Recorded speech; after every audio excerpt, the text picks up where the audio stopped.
ወንድሜ ሊገልብኝ በቃ ወገኔ ሲያልቅ የሰፈሬ ሰው ሲያልቅ እዚህ ቆምልኝ። እና ምን ልትሆኝ ነው? ልሄድ ነው። ቦቅቧቃውላ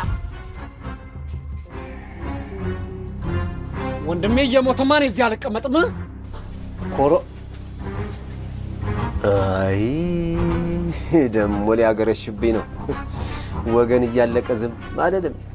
ካልጠፋ ሱስ ደም ሱስ ይሆንብኛል። መች ትሆኛል? ድሮም በሬሳ ላይ መረማመድ ለማዴ ነው። ማየትኛው ጦርነት ያ 6 ሰዓት ጦርነት ትዝ አለኝ።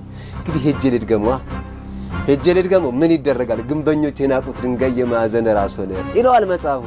አንዴ ለጦርነት ሾሞኝ መጣው እንግዲህ